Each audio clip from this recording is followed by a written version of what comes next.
Hi everyone, happy break. In this video, I'm just going to go through all 30 of the graphing, solving, and calculator practice problems from the break packet in the order that they're listed in, just in the order that they're listed in the packet. So you don't need to work in order. Try to do 3 a day. But feel free to jump around and find whichever ones you are confused about.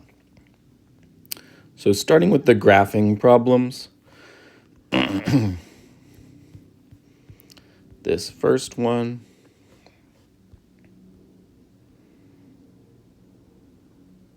is asking for graph f of x and g of x on the set of axes below. Based on your graph, state one value of f of x that satisfies f of x equals g of x. So first, I'm just going to show the graphing portion. If we have 2 equations, we should expect to have 2 graphs. Since these are in function notation, I know that y is already isolated. So these are ready to type into my table. So first, if I type x squared minus 4x plus 3 into my calculator, this will give me a set of values. So I'm going to do that right now. And when you are graphing something with x squared in it, it's going to be a parabola. So anytime that you're graphing a parabola, you don't want to only choose a couple points. You want to choose all of the points that fit on the grid because you want the entire picture to be precise. So in my calculator, I am typing, x squared minus 4x plus 3. Going to my table. And if I look for the values that are going to fit on a 10 by 10 grid, the first one I see is -1, 8. Or actually, I'll list the ones that do not fit as well. So -2, 15 will not fit because one of my values is bigger than 10 or smaller than -10. But my values in blue are going to fit. So I have -1, 8, 0, 3, 1, 0, 2, -1, 3, 0, 4, 3, 5, 8. And then my next value, 6, 15, will not fit. So my 2 red values are going to go off of the grid, but I want to graph everything in between them in order. So when I'm numbering my grid line, I remember that center stage is 0, 0, and I'm going to take 1 step in each direction. So I have 1, 1, -1, -1, and then I can continue numbering from there. 1, 2, 3, 4, 5, 6, 7, 8. 1, 2, 3, 4, 5, 6, 7, 8. Make sure when you're numbering, each number is on a line. It's not in a space. So -2, -3, -4, -5, -6, -7, -8,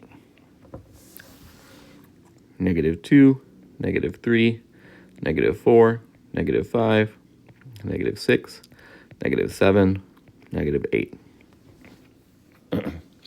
And actually, I can do 9, 10 as well. 9, 10, 9, 10, -9, -10, -9, -10. So in future ones, I may just copy this onto the grid, but if you need practice numbering your grid, think always start at 0, go 1 step in every direction, and then continue counting out from there. So if I'm doing -1, if I'm graphing these points, what you want to watch out for is make sure you're not switching your x's and y's. So the first number is left and right. The second number is up and down. So to do -1, 8, I'm going to go -1 to the right, or sorry, to the left. And then I'm going to go up to 8. So -1, 8 will be right here. 0, 3 means I'm staying in the middle, left and right. I'm going up 3, right here. 1, 0 means I'm going 1 left and right. And then I'm staying where I am, up and down, right there. 2, -1 means I'm going 2 to the right, down 1. 3, 0, I'm going 3 to the right, 0 up and down. 4, 3, I'm going 4 to the right, up 3. 5, 8, I'm going 5 to the right, up 8. And so before you connect your line, what you want to look for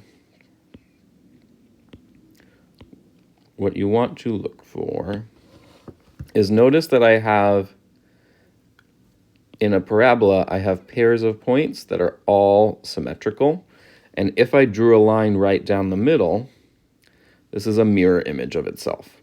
So that's what you want to look for in a parabola, that you have a nice mirror image. You have a clear point right at the bottom or at the top if it's upside down. Your vertex is clear and it's symmetrical. If it's bumpy in any way or uneven, then you want to double check your points. Like let's say you had a point here. You also want to double check your work if you ever have 2 points right on top of each other. So if you have 2 points right above and below each other on the same exact vertical line, that's a problem. So before you connect your points, check for those things. All those are true. So I'm going to connect my values like this, and then I'm going to label. I must label so that they know which one is which. So I have one graph, I have it labeled.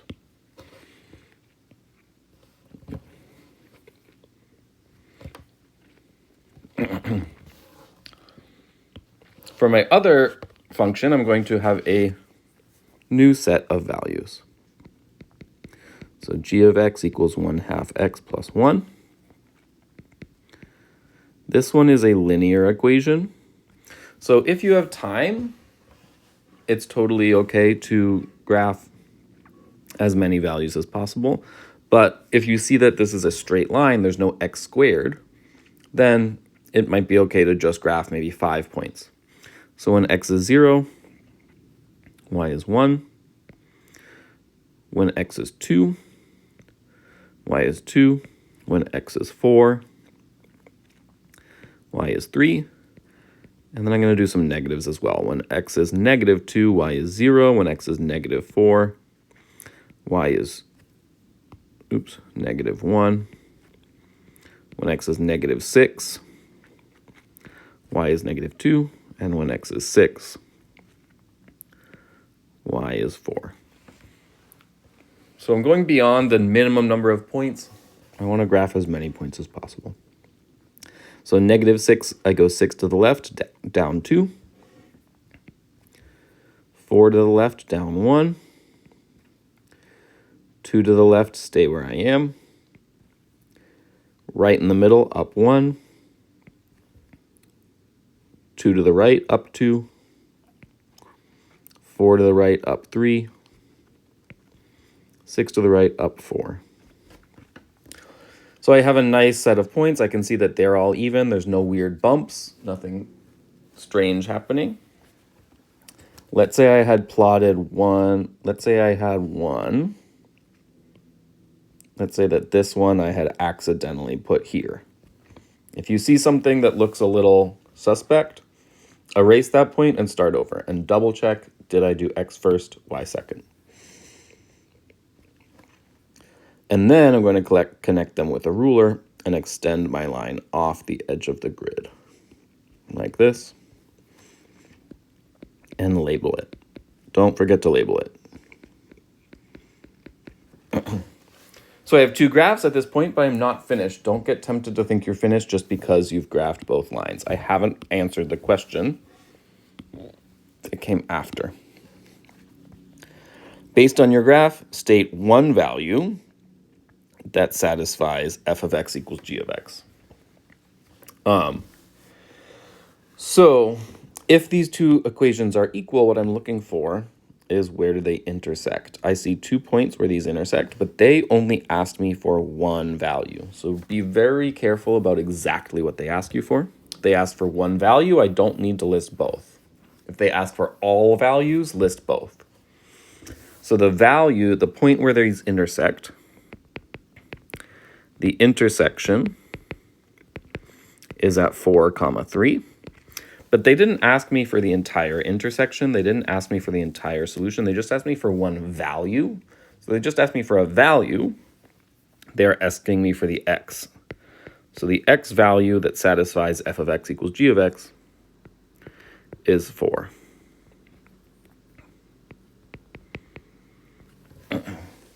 So at the intersection 4, 3, x equals 4.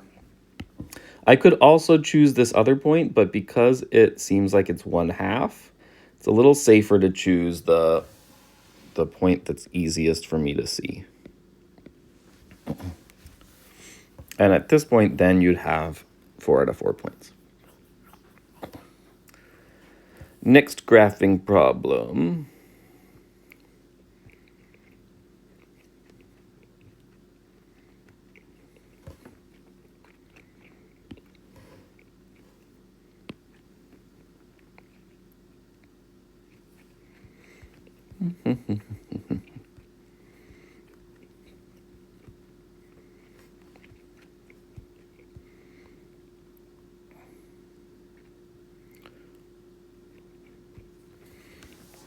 Is once again, they gave me two functions. They're asking me to graph both.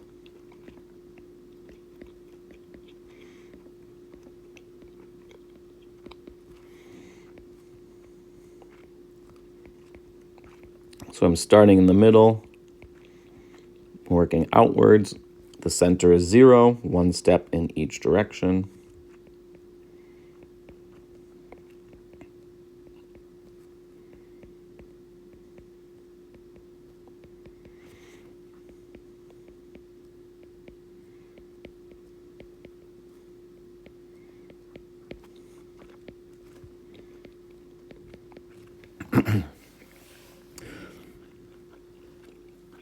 So once again, I'm going to make a table for each function. F of x equals 2x minus 8x plus 3. I'm going to type that into y1. Navigate to my table.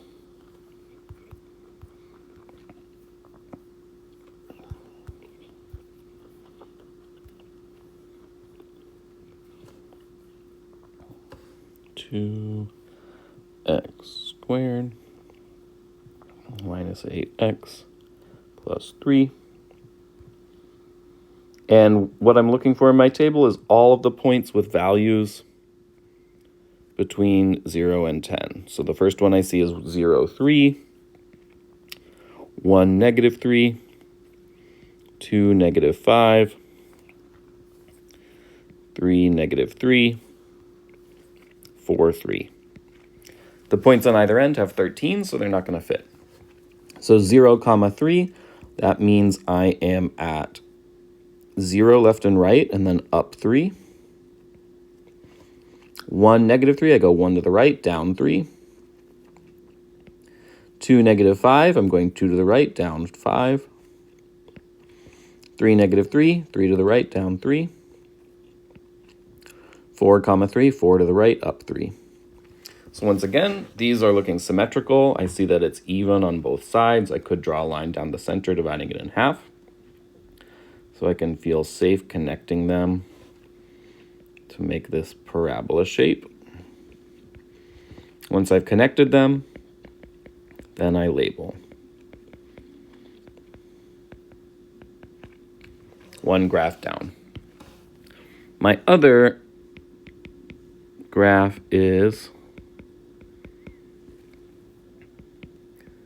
not have an x squared. It's linear, so I can just pick some points that are spread out. So I have 0, 3, negative 2, negative 2, 7, negative 4, 11, so that will not fit. So maybe I'll do negative 3, 9, 2, negative 1, 3, negative 3. So here's a few points. They're nice and spread out. So if I go to -3, +9, that's going to be right here. -2, +7, 0, 3, 2, -1, 3, -3. Now I have a bunch of points. They are all creating a straight line. So I'm going to connect them using my ruler.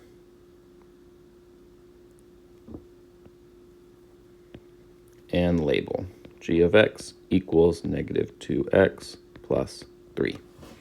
So once again, I'm only halfway. Just because you finish the graph does not mean you're finished. Determine and state all values of x where f of x equals g of x. So once again, I'm looking for the intersections. I can check these in my table as well. So the intersections are anything that appears in both tables. So in both tables, I have these points 0, 3, and 3, -3. On my graph, that is where they intersect. So you can look up your intersections either in your tables or in your graph. Ideally, look them up in both so that you're sure that the intersections on your table should be the same as the intersections on your graph. But they didn't ask me for the entire point. Once again, they asked me for values of x. So if they care about the value of x, they care about all of them. I would say f and g intersect when x equals 0 and when x equals 3. I need both of those to get the credit for this follow-up question.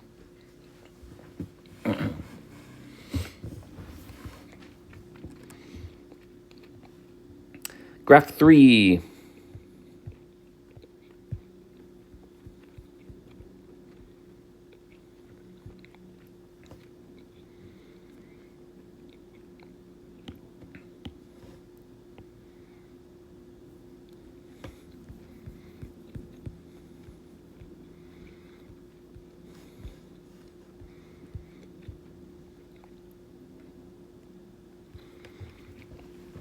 Once again, we have two graphs that they want us to put on the same axis. This time I'm going to try to remember to copy the numbers so I don't do it every time. Starting in the middle at 0, and I'm counting out.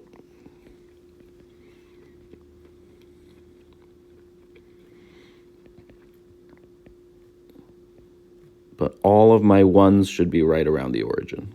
1, 1, -1, -1, all in the center.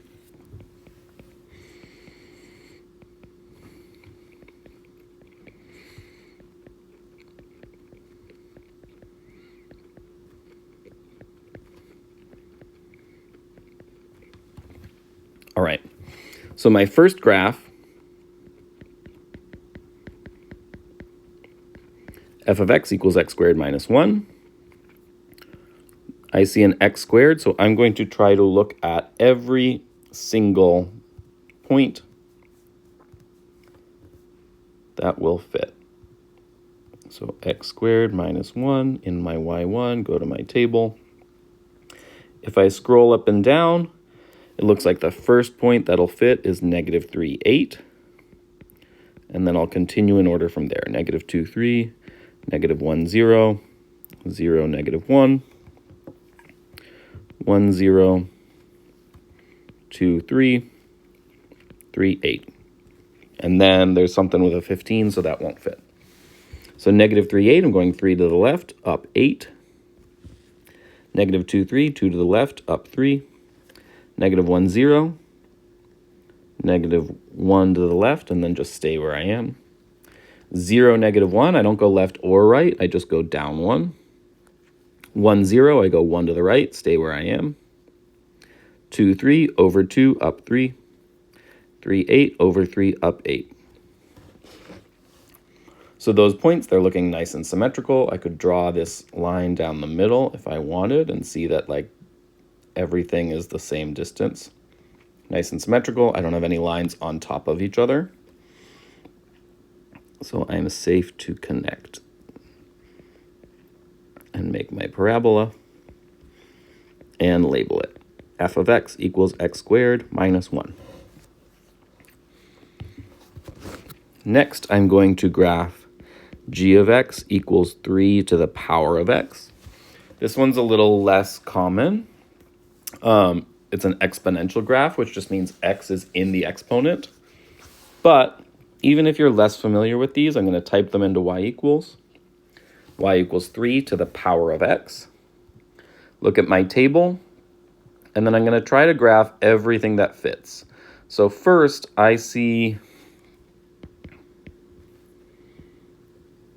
the easiest points that I see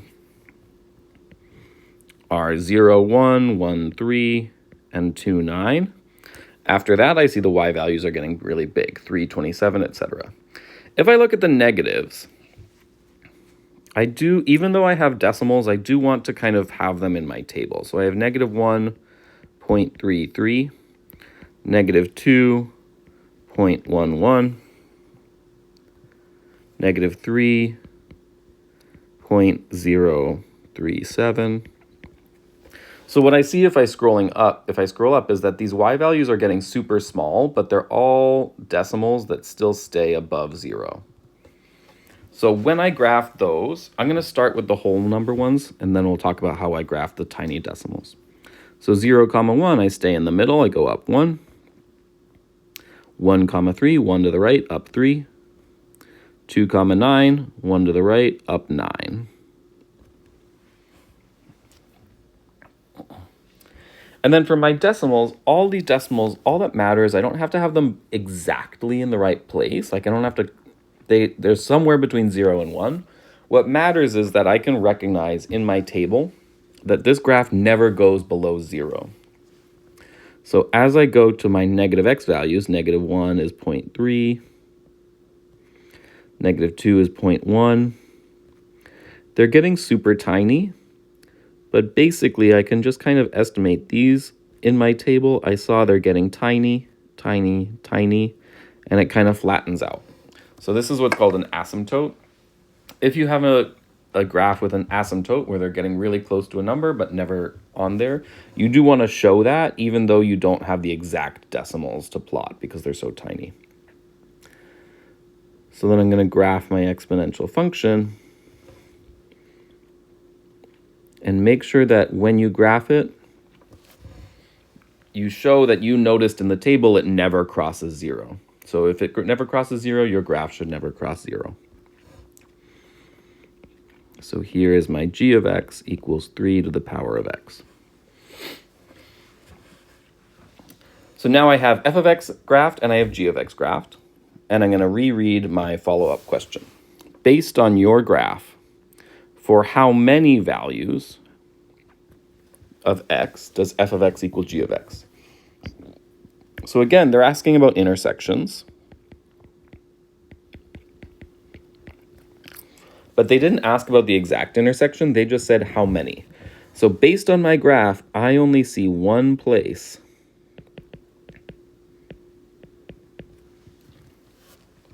where these two graphs are crossing. And it looks like as they cross, that might be the only place they cross. So I'm going to say my graph only shows one intersection. And I'm writing a sentence with a reasoning because they said explain my reasoning. If I just say one, I won't get credit. So they didn't just say state, they said explain. My graph only shows one intersection. So there is one value of x where f of x equals g of x. So again, anytime they're asking for solutions or when does f of x equal g of x, we're just talking about intersections. How many times does this intersect? It looks like they intersect once. And that would be your 4 credits on this graph. Graph number 4.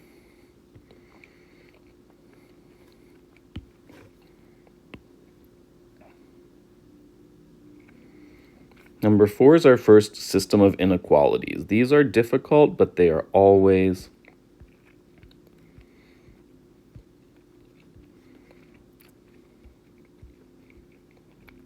on there. So when we are graphing inequalities, usually it's almost always given as a system. System means that there will be two graphs. And other things we need to keep in mind with inequalities is that inequalities means we have shading. So we don't just have a boundary line, we have shading. So we have to remember which shading goes which way. What I recommend that if they ask about a point, the point 0, 3, is this a solution? You can figure that out before you even make your graph. And it's good to do that before. These are confusing graphs, so it can be good to do that first. So if they're asking, determine whether the point 0, 3 is a solution to this system of inequalities, I can do that, skip ahead and do that question at the end first. So if x is 0 and y is 3, we're just going to test both inequalities that they gave us using those values. So the first inequality, we'll make the first one be pink and the second one be yellow. So the first inequality was 2x plus 3y is less than 9. If I plug in 0 for x and 3 for y, and this is the pink one,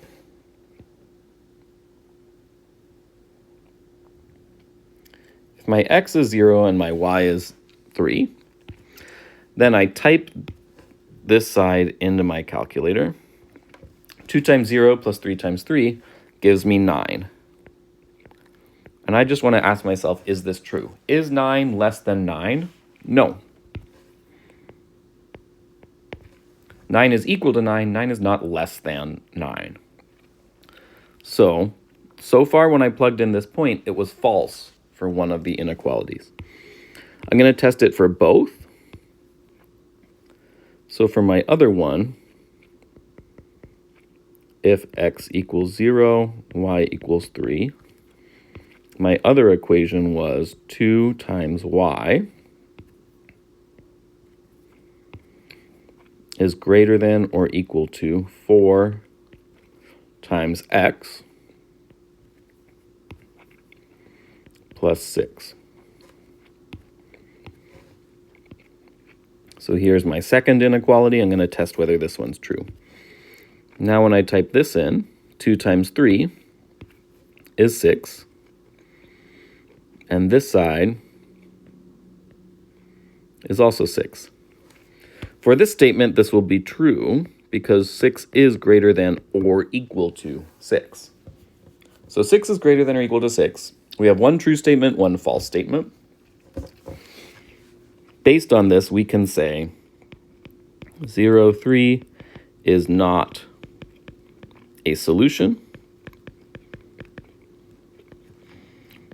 It does not make both true.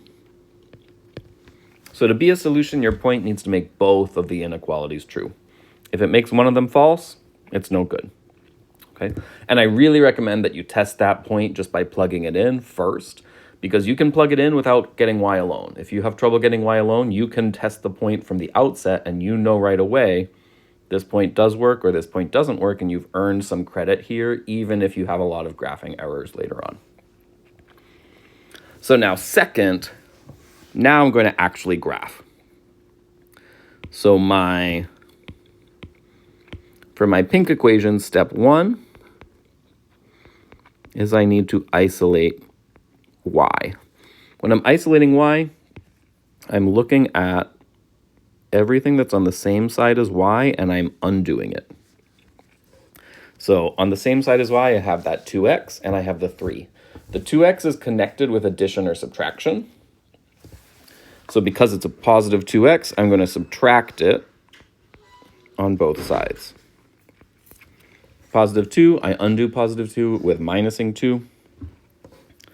So if I subtract it on both sides, what I'm left with is 3y is less than 9 minus 2x. So the 9 didn't go anywhere. I still have the 9.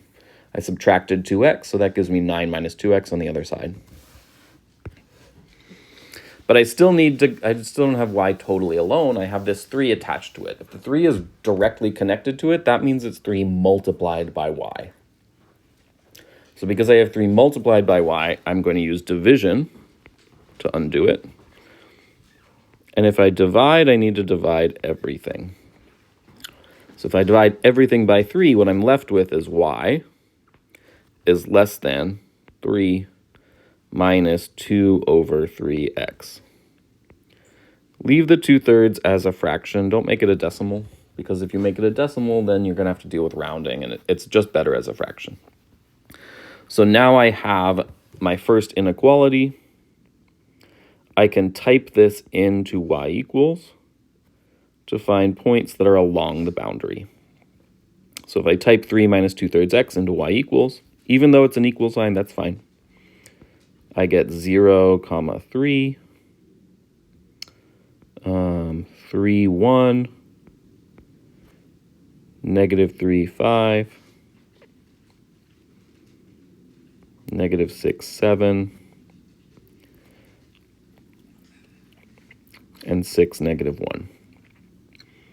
So all of these points are part of the pink inequality along the boundary.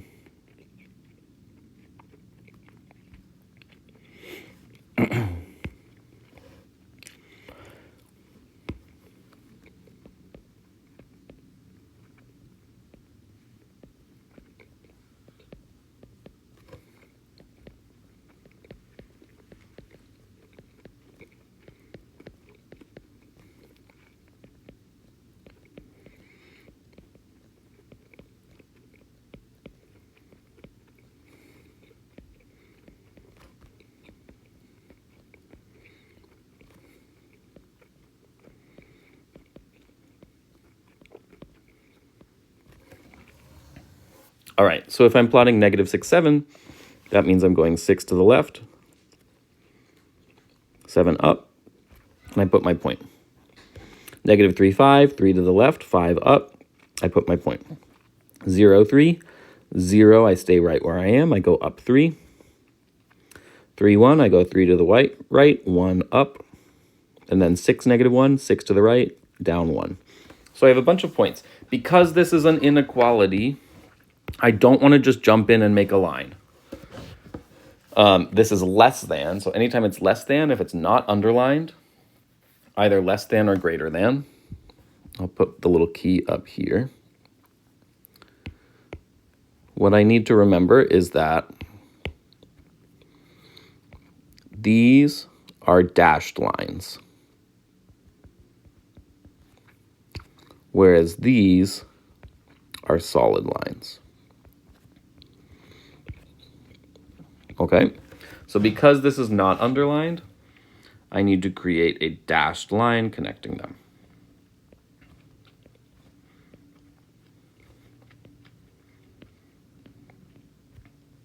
So I've created my dashed line. And then the other thing I need to remember is if it's greater than, I shade up. If it's less than, I shade down. So this says y is less than 2 minus 2/3 x. So I have my boundary line. I'm going to shade underneath it. Less than, I want all the values that are less than, below, under the boundary.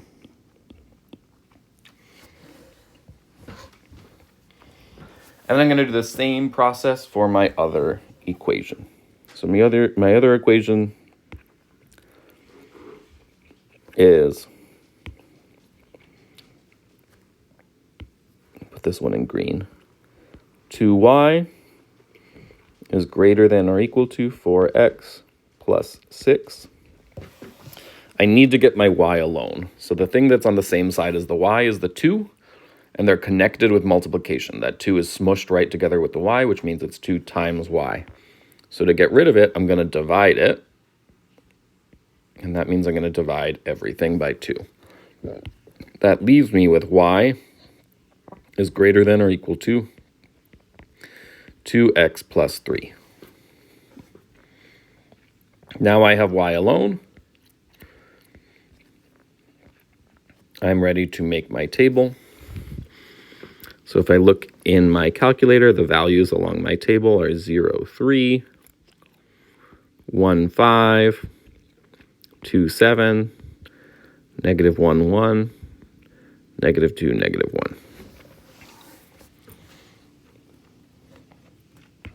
1. Before I plot my second graph, I want to make sure I've labeled. So this one, I need to know which one is which. So this one was 2x plus 3y is less than 9. You must label which is which. You must label which is which.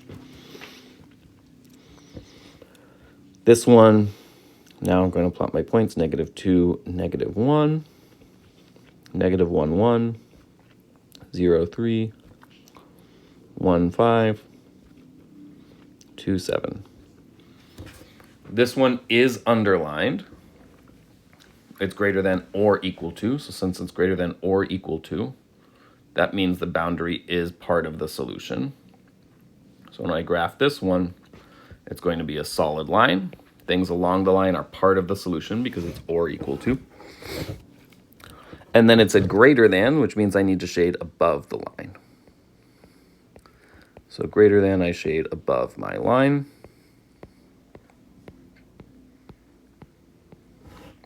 Like this. And then I'm going to label this is 2y is greater than or equal to 4x plus 6.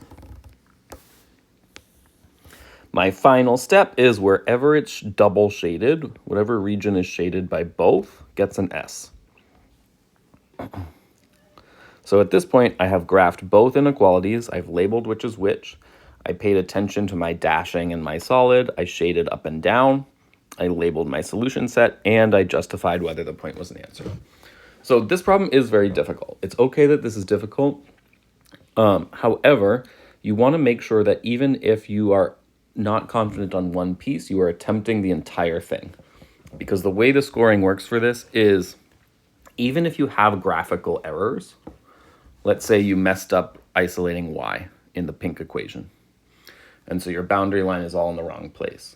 If the rest of your work is consistent with your mistake, you can still get 3 or 2 points out of this problem. So do not leave any part of this problem undone. Attempt the entire thing. There are a lot of places where you might make a mistake, but you want to be aiming for 4 points, and you want to make sure it's complete. You must put your S. Even if everything is messed up, if your S matches all of your mistakes, then you still could get a point. So you don't want to be getting 0 on this problem. You want to be attempting all 4 points, getting as close to 4 as possible. But don't let one mistake cause you to stop. Take your time. Give yourself 10, even 15 minutes if you need to, just for this problem. Recheck it later, but do not leave this problem blank, because there are a lot of points you can earn even if you have a small mistake somewhere.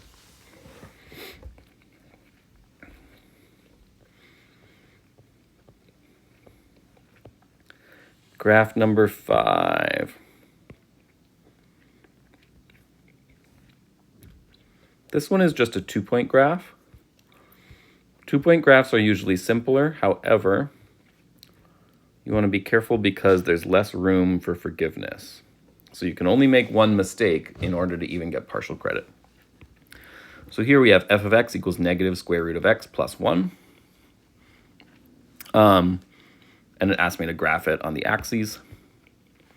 So I'm going to start by doing one step in every direction, and then number out from there.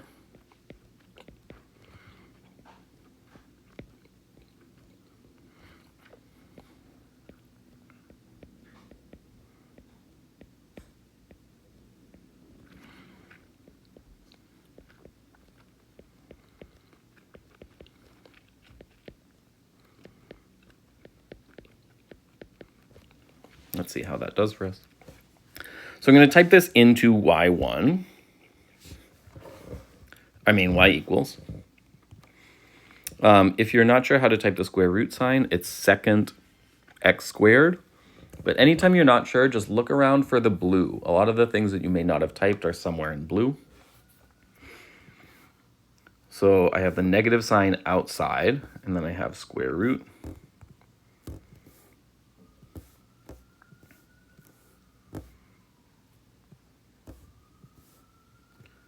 of x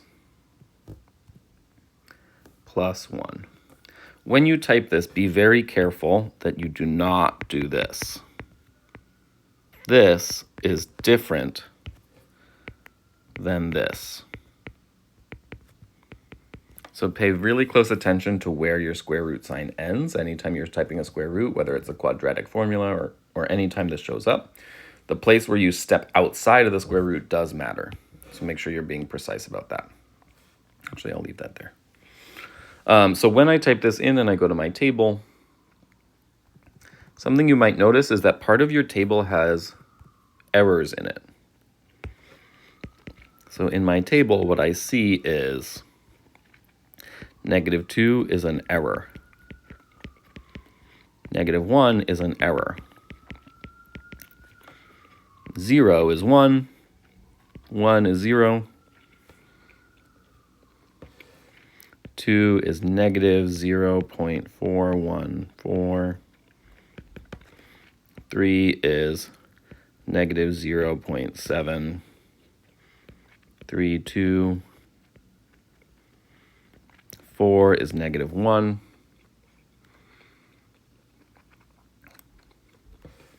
And then 9 is -2. Everything between those is decimals in between -1 and -2. So looking at these values, the errors are not, that doesn't mean that you messed up. This means that the function doesn't go here. It does not exist below 0, 1.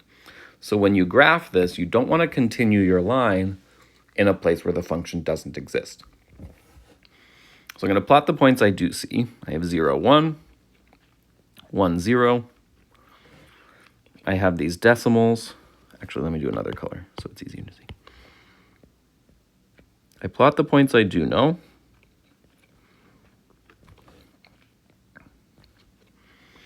But then what this means is that the graph literally ends here.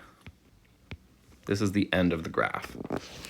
So when I connect it, I need to show that. I cannot continue my graph past into the error zone. So I'm going to connect my lines like this. It's a kind of weird graph because it's a square root.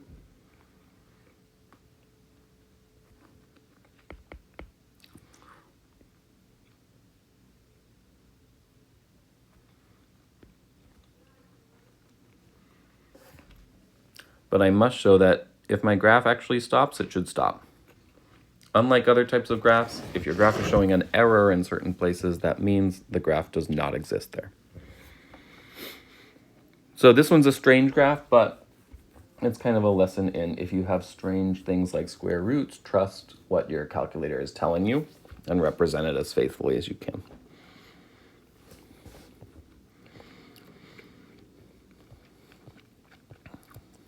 What are we up to? Graph number 6, another 2-pointer. If they let you graph a straight line, they are only going to give you 2 points for it, so you need to be very careful, once again, not to make any errors. So in this problem, let's do the point piece. In this problem, we're starting with 2y equals -3x minus 2. Before I can graph it, I need to get y alone. So I'm going to divide everything by 2 because the 2 is multiplied by the y. So that gives me y equals -1.5x minus 1. This is what I'm putting in y equals. If I look at my table, when x is 0, y is -1. When x is 2, y is negative 4. When x is 4, y is negative 7. When x is negative 2, y is 2. When x is negative 4, y is 5.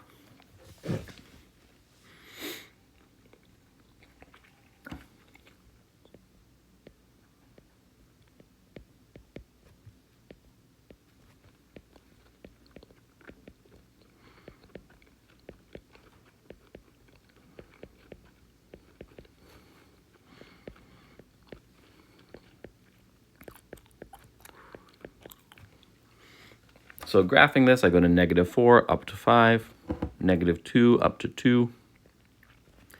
I stay in the middle, go down to negative 1, over 2, down 4, over 4, down 7.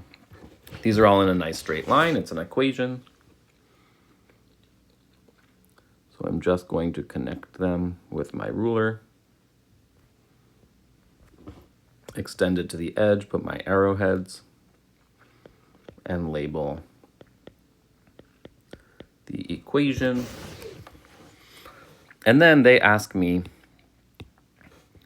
this linear equation contains the point 2 comma k, state the value of k. All that they're asking me here is when x is 2, what is y? So all I need to say is, and I can look this up either on my table or my graph. They're asking me about this point here. They're asking me about the point where x is 2. So when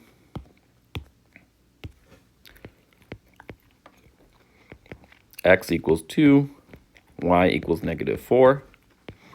So k, this mysterious value, is negative 4.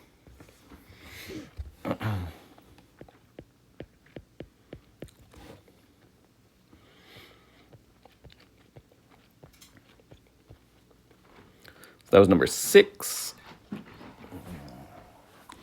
Number 7, we have another system of inequalities.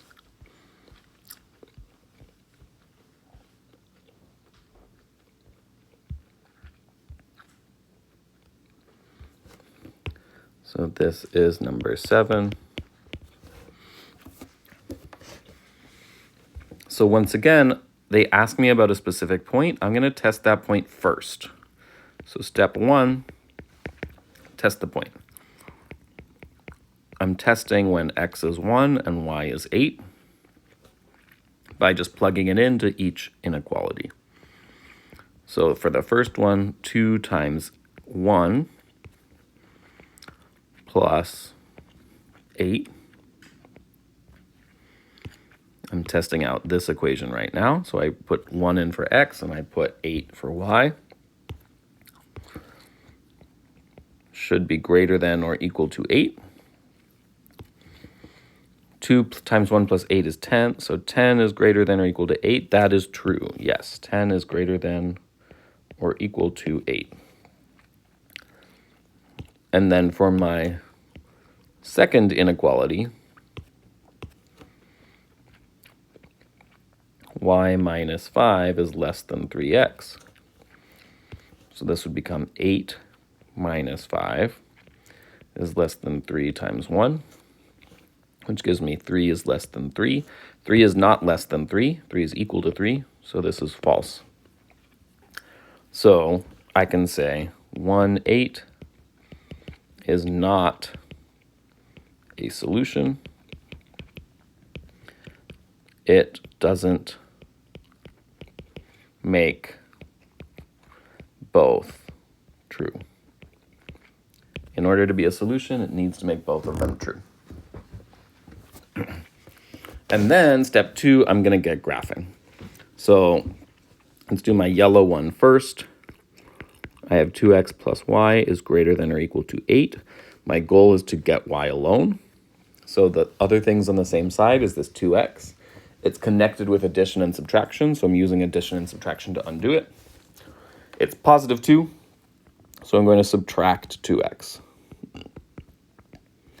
on both sides, which leaves me with y is greater than or equal to 8 minus 2x. So now I'm ready to look up my table. In my table, I have values like 0, 8, 1, 6, 2, 4, 3, 2, 4, 0. So I start numbering from the center and I count out. Start from the center, count out. Start from the center, count out in the negative direction.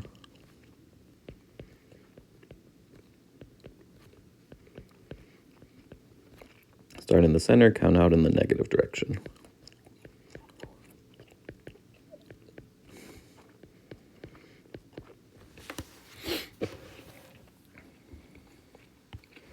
So my green points are at 0, 8, 1, 6, 2, 4, 3, 2, 4, 0. This is greater than or equal to, which means it's going to be a solid line.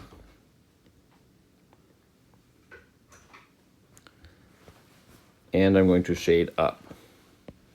So it's a solid line because it's or equal to, and it's shading up because it's greater than. And then I'm going to label. If you don't label, you can lose points. So 2x plus y is greater than or equal to 8. Now my second one, y minus 5 is less than 3x.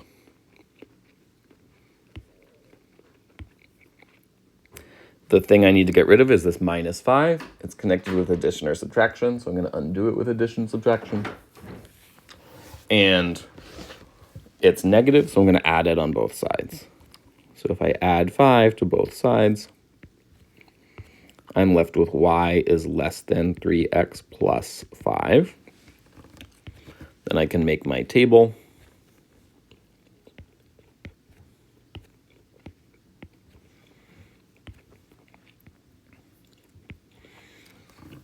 In my table,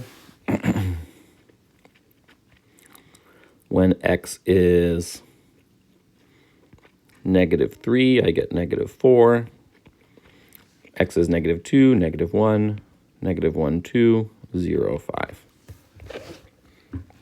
So minus 3, minus 4, minus 2, minus 1, minus 1, 2, 0, 5. These are making a nice straight line. It is less than. So because it's less than, I'm going to do a dashed line.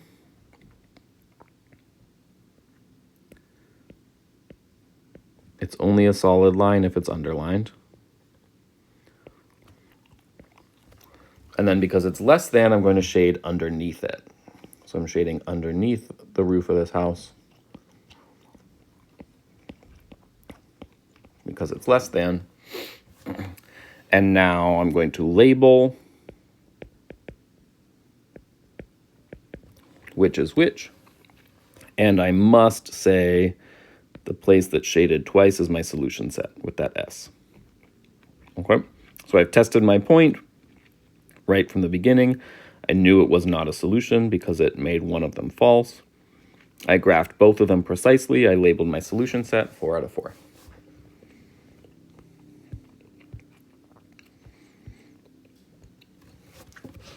Number 8, we have this other square root function. 2-point question graphing something kind of weird.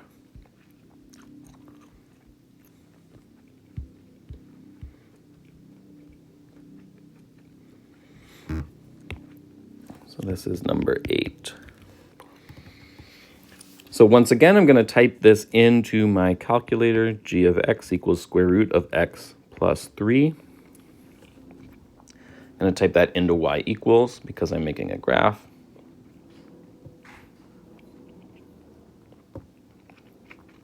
Then I'm going to go to my table, and I want to pay attention to where the errors happen. If errors happen, that means the graph stops. So in this table, I have negative 4 is the end of my errors, which means the first point on my graph should be negative 3, 0. Negative 2, 1. -1, 1.4, 0, 1.7, 1, 2. And then I see a lot of stuff in between one, and my next whole number is 6, 3.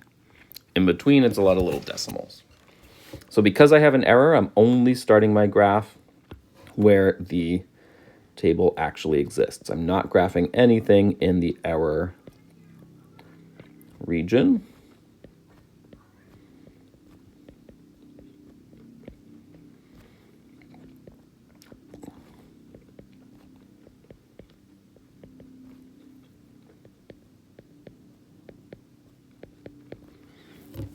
So my first point on this graph should be -3, 0. Nothing to the left of that. It should stop there. So then -2, 1. -1, 1.4. 0, 1.7. Oops.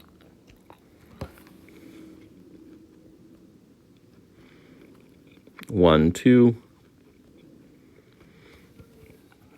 And then eventually 6, 3. And in between, everything was a decimal. So again, if my graph has errors after this point, I'm going to have it stop and just show the piece where there are no errors,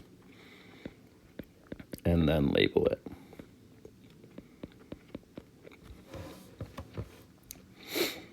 Two points. Last two,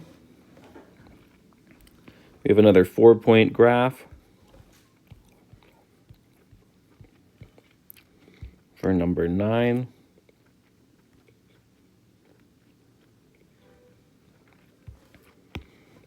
So I'm starting at the center. I'm counting out 1, 2, 3, 4, 5, 6, 7, 8.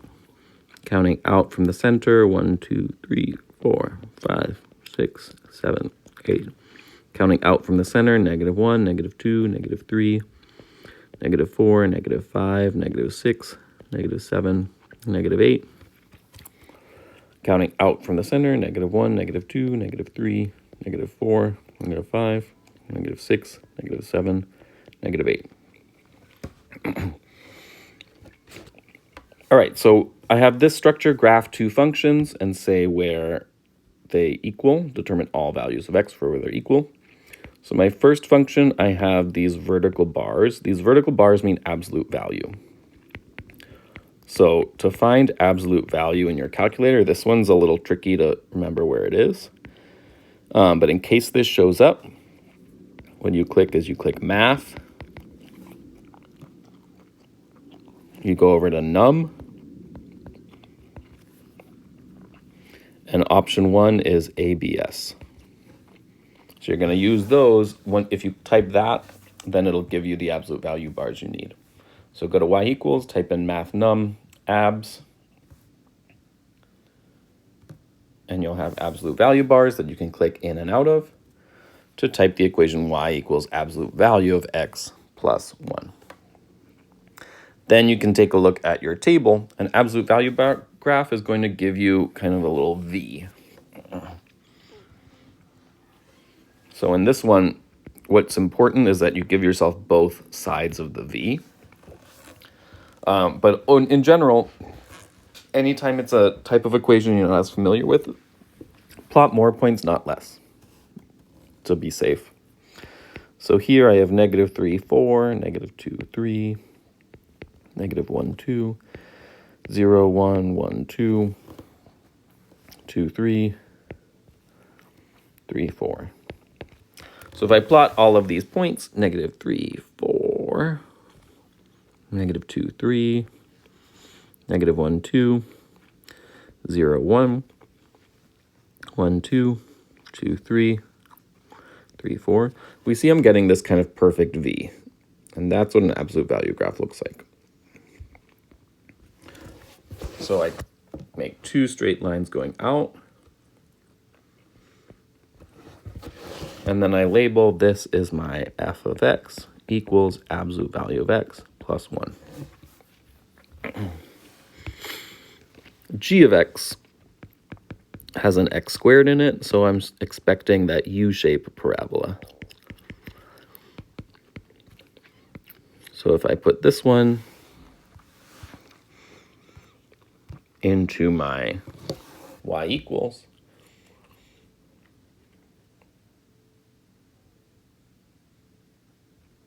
negative x squared plus 6x plus 1. Then I create my table of values. If I plot all of the points that are going to fit on my graph, I see -1, -6, 0, 1, 1, 6, 2, 9, 3, 10, and then it starts coming back down, 4, 9, 5, 6, 6, 1, and 7, -6. So because it's a parabola, I'm going to plot all of these and make sure they're nice and symmetrical. So I have -1, -6.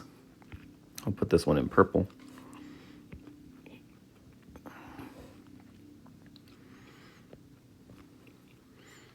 Zero, 1, 1, 6, 2, 9, 3, 10. Then it starts coming back down. 4, 9, 5, 6, 6, 1, 7, -6. So again, what I'm looking for with a parabola, I have these pairs of points that are on the same level as each other. I should have a pair at every row. I have one maximum or vertex point, and it's nice and symmetrical. I have no weird bumps. It's a nice smooth curve. So I can feel safe connecting my dots.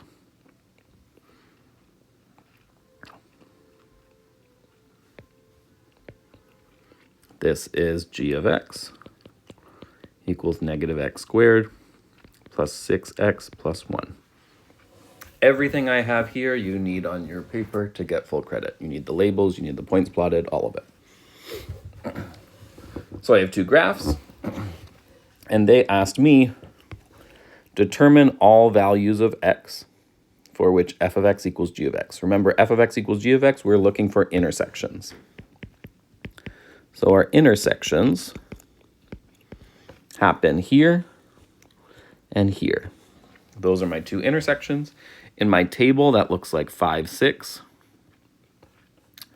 and 0, 1.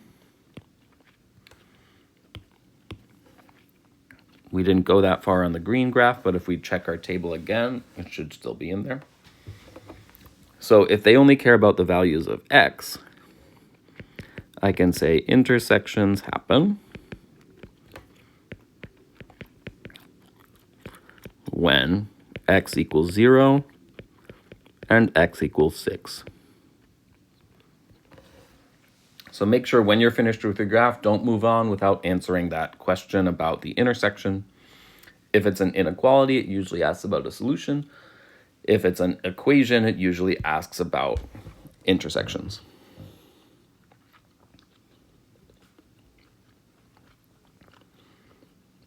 And so then our final graph, we'll close out with one more system of inequalities.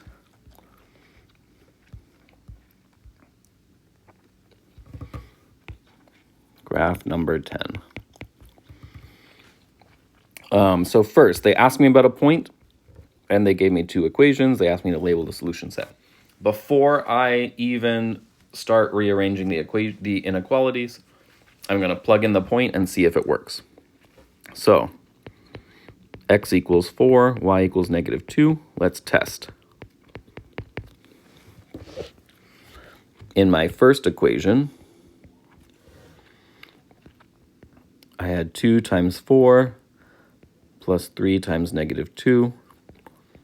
And I'm testing whether that is or is not greater than -6. If I type this in my calculator, the left side gives me 2. 2 is greater than -6 because a positive is greater than a negative. So for the first inequality, these points are working.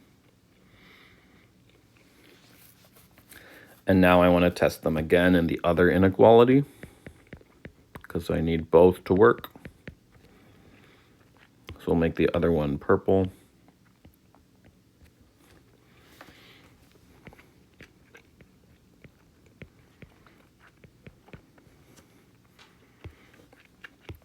My x is 4, my y is -2.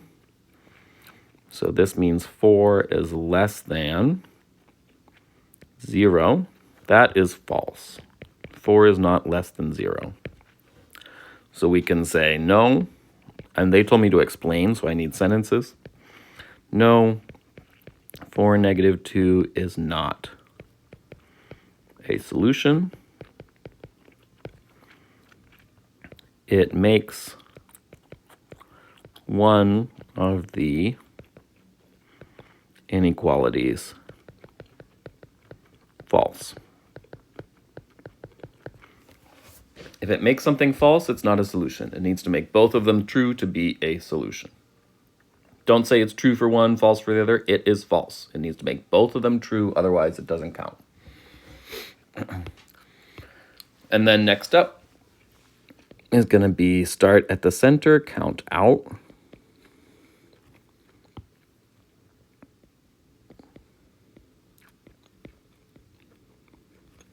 Start at the center, count out.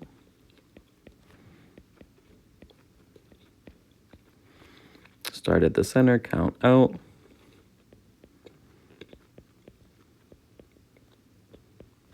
Start at the center, count out.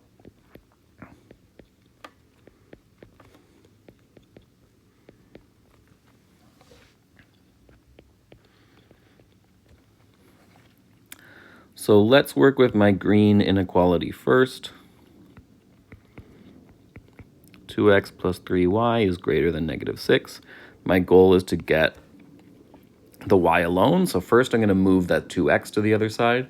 It's connected with a plus sign. So anything that's connected with the plus sign, I'm going to use addition or subtraction to get rid of. So I'm going to subtract 2x on both sides.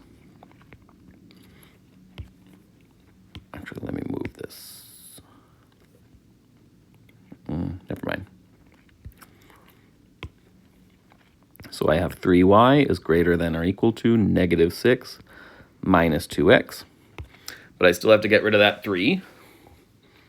So because the 3 is right next to the y, it means it's connected with multiplication. So that means that, oops. So that means I'm going to undo it with division. Divide everything by 3. Y is greater than or equal to -2 minus 2/3 x. This is what I'm going to put in y equals. It's okay that it still says equals because I'm just looking for points along the boundary. So, along my boundary,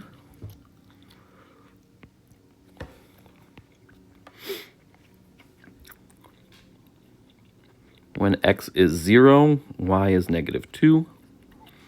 When x is -3, y is, when x is -3, y is 0. When x is -6, y is 2. Oops. And notice I'm skipping the decimals. I'm just doing the points that fit that are whole numbers. When x is 3, y is -4. When x is 6, y is -6. So I have enough points to find my boundary without the pesky decimals. I'm going to plot these points, -6, 2, -3, 0, 0, -2, 3, -4, 6, -6. And this sign is greater than or equal to. Since it's underlined, that means I can make a solid line. It's a solid boundary.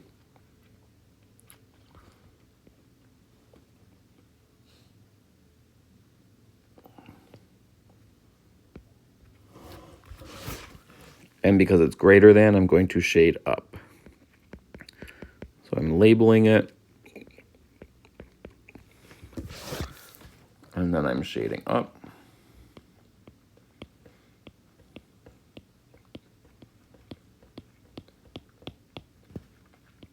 I have one of my graphs complete.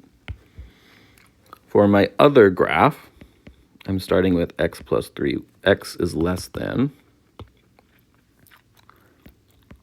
3y plus 6. I like to have y on the right side. So what I'm going to do before I even start doing moves is I'm just going to swap my sides. 3y plus 6 is greater than x. So all I did here is I just wrote the entire thing backwards. If x is less than 3y plus 6, 3y plus 6 is greater than x. Now it's a little more what I'm used to. Y is on the left side. So I need to get rid of the 6 and the 3. The 6 is connected with addition, so I'm going to subtract it on both sides. 3y is greater than x minus 6. And then for the 3 I need to divide because it's multiplied. So I'm left with y is greater than x over 3 minus 2. And this is ready to put in my calculator to find points along the boundary. So some points that will make this true: 0, -2, -3, -1, -6,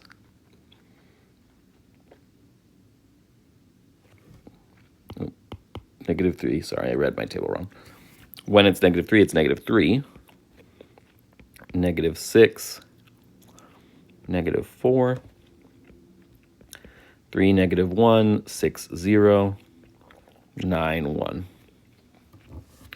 So I'm going to plot all of these points and then think about my boundary before I connect them.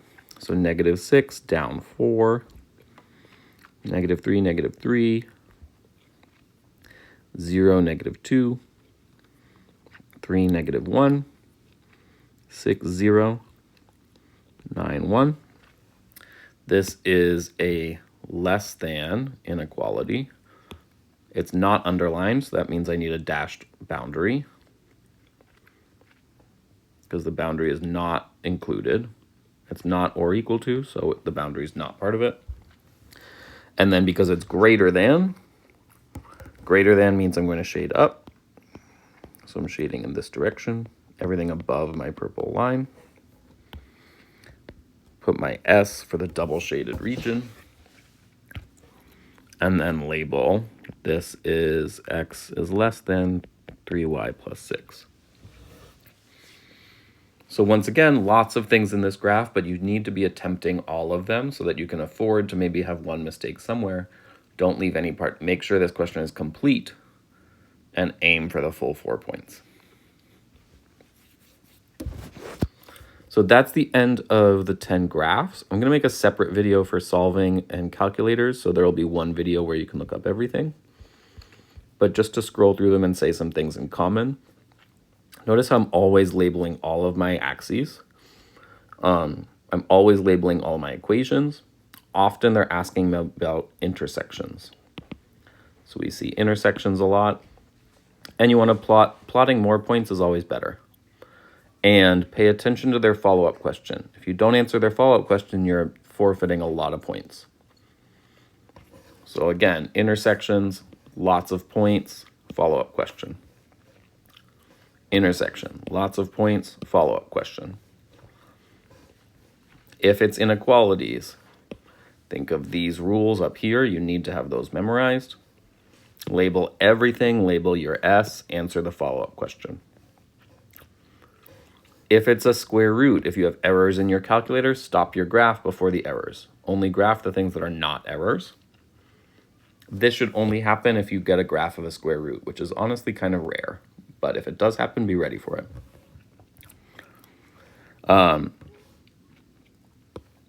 If they ask you about a point 2 comma k, they're just asking you what is the other value. If they give you x, they're asking for y. More inequalities, remember you're dashed and solid and up or down. Plug in the point to the original problem to decide whether it's true or false. Again, inequalities, don't graph any errors. Absolute value is in math num ABS. Otherwise, this problem's just like everything else. They're asking about the intersection.